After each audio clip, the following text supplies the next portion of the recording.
যাব লাগিব গুগলত গুগলত গৈ NPCI আপোনালোকে টাইপ কৰি দিব আধাৰ শেডিং প্ৰথমটো যেটো আহিব এটো আপোনালোকে ক্লিক কৰি দিব ক্লিক কৰাৰ পাছত প্ৰথমটো আহিব NPCI এডনটো লিংকটো আহিব প্ৰথম আপোনালোকে হেটো ক্লিক কৰি দিব ক্লিক কৰাৰ পাছত খন্তেম ওয়েট কৰিব তাৰ পাছত আপোনালোকে ৰখিব ইয়াত চাব NPCI আপোনালোকে চাব পাৰিব NPCI কাস্টমাৰ বিজনেছ স্ট্যাটাস বুলি দিয়া আছে এটা কাস্টমাৰ ক্লিক কৰিব কাস্টমাৰ ক্লিক কৰি তাৰ পাছত আপোনালোকে চাব UPI কমপ্লেইন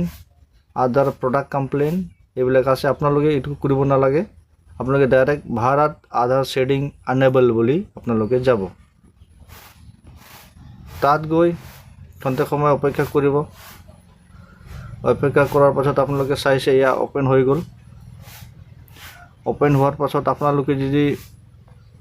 আপোনাৰ হৈছে নে হোৱা নাই হেতু চেক কৰিব হলে আপোনালোকে আধাৰ ম্যাপিং স্ট্যাটাস বুলি আছে তাত আপোনালোকে ক্লিক কৰিব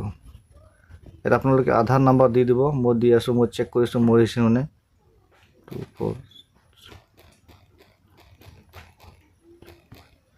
24 মোৰ দিলোহি তাৰছত আপোনালোকে এটো দি দিব ক্যাপচাৰ কোডটো 1 দি দিলু মই আপোনালোকে চেক স্ট্যাটাস বুলি যাব এটো মাৰি দিব তাৰছত আপোনালোকৰ মাজত এটা OTP আহিব OTP ফিল কৰিব লাগিব ইয়াতে OTP আহি গল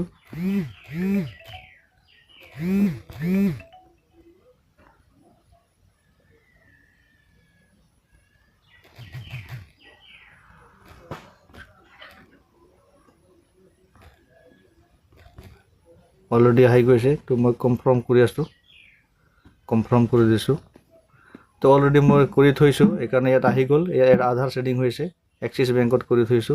হেনে কৰিছিলো তো মোৰ আধাৰ শেডিং অলৰেডি হৈ গল পিছৰে তেনে হলে আপোনালোকে ইয়াত চাব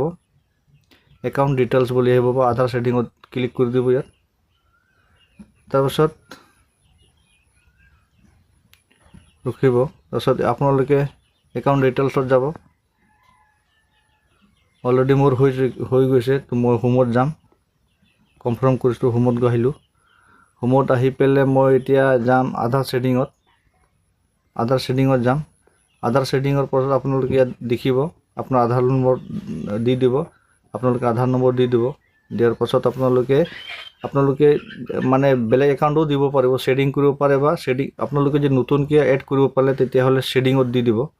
শেডিং কৰাৰ পাছত আপোনালোকে বেংক সমূহ দি দিব বেংক ইয়াত কোনটো বেংক লাগে আপোনাৰ কি বেংক হয় এটো দি দিব